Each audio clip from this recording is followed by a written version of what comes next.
4 فروری 2016 کی رات ہیکرز نے بنگلہ دیش بینک کو ہیک کر کے $1 ارب چرائے اور انہوں نے پورے بنگلہ دیش کے کسی ایک شخص کو بھی اگلے 5 دن تک اس بات کی بھنک تک نہیں لگنے دی کہ ان کے ساتھ اصل میں کیا ہوا ہے۔ دوستو، ہیکرز اتنی خاموشی سے بنگلہ دیش بینک میں کیسے انٹر ہوئے اور پھر انہوں نے $1 ارب کیسے چرائے، اور اس کے بعد انہوں نے انٹرنیشنل لیول پر خود کو بچانے کے لیے اس بلیک منی کو وائٹ منی میں کیسے کنورٹ کیا۔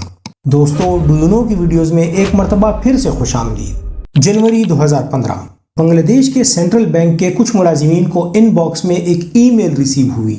یہ ایک سمپل سی زپ فائل تھی جس میں ایک جاب اپلیکیشن تھی، لیکن اصل میں یہ جاب اپلیکیشن نہیں تھی بلکہ یہ ہیکرز کی طرف سے سینڈ کیا گیا ایک میلویئر سافٹ ویئر تھا جسے انہوں نے بینک کے سیکیورٹی سسٹم کو توڑنے کے لیے بنایا تھا۔ یہ میلویئر پھر انتہائی خاموشی کے ساتھ ان کے پورے سسٹم میں پھیل گیا اور اس نے اپنے انکرپٹڈ چینلز بنائے اور اس سافٹ ویئر نے اس بینک کے ہر ایک کمپیوٹر اور تمام سیکیورٹی سسٹم کو ریڈ کیا اور اسے سمجھا۔ دوستو، یہ ہیکرز کا پہلا سٹیپ تھا۔ دوسرے سٹیپ میں پھر ہیکرز نے اگلے پورے 1 سال تک بینک کے سارے نیٹ ورک کو مانیٹر کیا اور انہوں نے بینک کے سیکیورٹی سسٹم اور تمام ملازمین پر نظر رکھی کہ یہ کس طرح سے کام کرتے ہیں۔ اس کے بعد انہوں نے پھر پیسوں کو ٹرانسفر کرنے کی پلاننگ شروع کر دی۔ انہوں نے یہ معلوم کر لیا تھا کہ یہ بینک سوئفٹ نامی سسٹم کو یوز کرتا ہے۔ SWIFT means society for worldwide interbank financial communication. SWIFT اصل میں ایک انتہائی سیکیور میسیجنگ نیٹ ورک ہے جسے پوری دنیا کے بینکس اور مالیاتی ادارے پیسوں کو ٹرانسفر کرنے کے لیے یوز کرتے ہیں۔ آسان الفاظ میں اس وقت یہ دنیا کا سب سے ایڈوانس ترین سسٹم تھا اور پوری دنیا اس سسٹم پر ٹرسٹ کرتی تھی، مگر پھر بھی ہیکر نے اس سسٹم کو توڑنے کا راستہ ڈھونڈ لیا تھا۔ لیکن اس وقت بھی ان کے سامنے 3 بڑے چیلنجز تھے۔ سب سے پہلا چیلنج وہ پرنٹر تھا جو بنگلہ دیش بینک کے 10ویں منزل پر پڑا تھا۔ یہ پرنٹر آٹومیٹک سوئفٹ لین دین کو پرنٹ کیا کرتا تھا اور یہ پرنٹر 24/7 آن رہتا تھا۔ دوسرا چیلنج یہ تھا کہ وہ بنگلہ دیش بینک سے پیسے کو کچھ اس طرح سے چرانا چاہتے تھے کہ امریکن فیڈرل ریزرو اسے جائز سمجھے اور ان پر شک نہ کرے۔ تیسرا چیلنج ان کے لیے یہ تھا کہ بنگلہ دیش بینک نے خود اپنے اکاؤنٹس میں اتنی رقم نہیں رکھی تھی جتنی انہیں چاہیے تھی۔ ان کے اربوں dollars American federal reserve banks میں پڑے تھے۔ انہوں نے اس 1 سال میں اتنا معلوم کر لیا تھا کہ یہ پرنٹر ایک کمپیوٹر کے ذریعے کنٹرول کیا جاتا ہے جسے یہاں پر موجود امپلائیز ہر وقت مانیٹر کرتے رہتے ہیں۔ اس وقت ان کے پاس 2 راستے تھے۔ ایک یہ کہ یہ اس کمپیوٹر کو بند کرتے اور تمام ورکرز کو لاگ آؤٹ کر کے اس پیسے کو چرا لیتے، لیکن انہوں نے اس سے بھی بہترین پلان بنایا۔ ان کا مقصد ڈکیتی کے دن اس کمپیوٹر کو آپریٹ کرنے والے امپلائی کو دھوکہ دینا تھا۔ انہوں نے ایک ایسا میلویئر بنایا جسے کمپیوٹر میں داخل کرنے پر یہ پرنٹر پرنٹنگ بند کر دے گا اور سب یہی سمجھیں گے کہ یہ تو ایک ٹیکنیکل خرابی ہے۔ اس کے بعد پھر انہوں نے پیسوں کو ٹرانسفر کرنے کے لیے 5 مین اکاؤنٹس بنائے۔ ان میں سے 4 اکاؤنٹس انہوں نے فلپائن کے شہر منیلا کے جوپیٹر اسٹریٹ پر موجود RCBC بینک میں اوپن کیے۔ ان سب اکاؤنٹ میں انہوں نے $500 کی رقم رکھی اور اس کے بعد پھر مئی 2015 میں انہوں نے ایک اکاؤنٹ سری لنکا میں بھی اوپن کیا۔ اس کے علاوہ انہوں نے بیک اپ کے لیے اور بھی بہت سے اکاؤنٹس بنائے تھے۔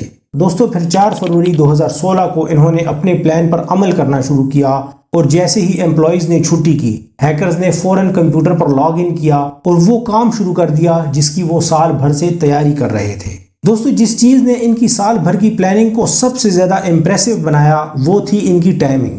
کوئی بھی شخص چوری اس وقت کرتا ہے جب اسے یقین ہوتا ہے کہ اس کے ارد گرد اسے پکڑنے والے لوگ بہت کم ہیں، اور یہ تو پھر کوئی ایوریج چوری نہیں تھی بلکہ یہ $1 بلین کی ڈکیتی تھی۔ بنگلہ دیش کا سوئفٹ ٹرمینل، نیو یارک کا US فیڈرل ریزرو اور فلپائن کے وہ بینک جس میں انہوں نے یہ پیسے بھیجنے تھے، ان تینوں کا ٹائم زون مختلف تھا۔ ٹائم زون کے مطابق بنگلہ دیش میں ویکینڈ جمعرات کی رات سے شروع ہوتا ہے۔ اس کا صاف مطلب یہ تھا کہ ایک مرتبہ جب ہیکرز ہیکنگ شروع کر دیں گے تو پھر ان کے پاس اتوار کی صبح تک ٹائم ہی ٹائم ہوگا۔ ہیکرز نے جس وقت ہیکنگ سٹارٹ کی اس وقت نیو یارک میں ویکینڈ نہیں تھا۔ نیو یارک میں اس وقت جمعے کی صبح کے تقریباً 9:36 کا وقت تھا۔ ہیکرز نے نیو یارک کے فیڈرل ریزرو کو بنگلہ دیش بینک سے ایک ریکویسٹ سینڈ کی۔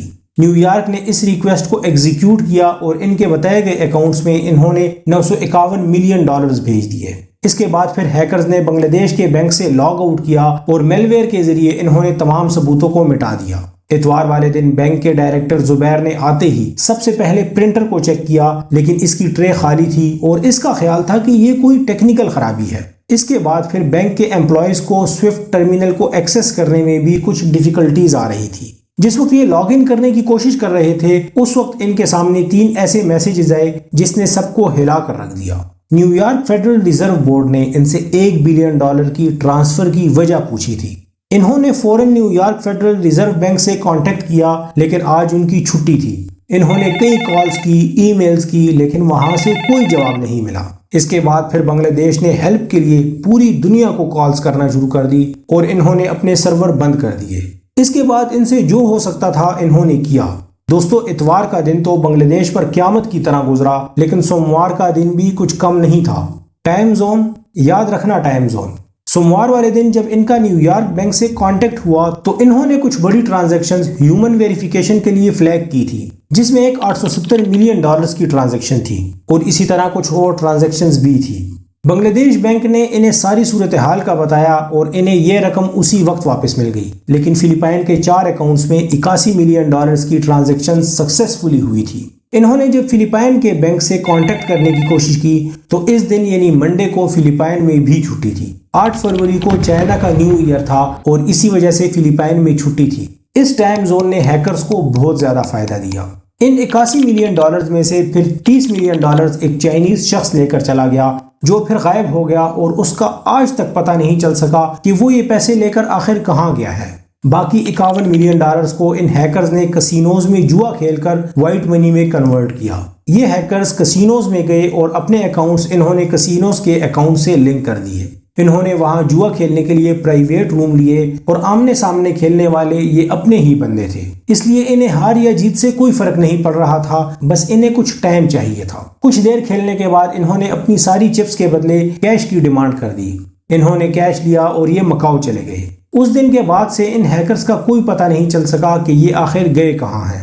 بہت سی ایجنسیز ان کے بارے میں ایسا بھی کہتی ہیں کہ یہ نارتھ کوریا کے ہیکرز تھے اور پھر یہ نارتھ کوریا چلے گئے تھے۔ دوستو، نارتھ کوریا پر شک اس لیے جاتا ہے کیونکہ ان پر 2013 میں پوری دنیا کی طرف سے پابندیاں لگ گئی تھی، جس کے بعد یہ اپنی ضروریات کو پورا کرنے کے لیے پوری دنیا کو ڈرگز سپلائی کرتے ہیں اور اسی طرح ہیکنگ کر کے یہ دوسرے بینکوں سے پیسے چراتے ہیں۔ لیکن اس کا کوئی پکا ثبوت آج تک نہیں مل سکا کہ یہ پیسے نارتھ کوریا کے ہیکرز نے ہی چرائے تھے۔ بنگلہ دیش کو $870 ملین تو واپس مل گئے تھے، لیکن انہیں اتنا یقین ہو گیا تھا کہ $81 ملین وہ کھو چکے ہیں۔ دوستو، ڈو یو نو چینل کی اس انٹرسٹنگ ویڈیو کو دیکھنے کا اور اپنے فرینڈز کے ساتھ شیئر کرنے کا بے حد شکریہ۔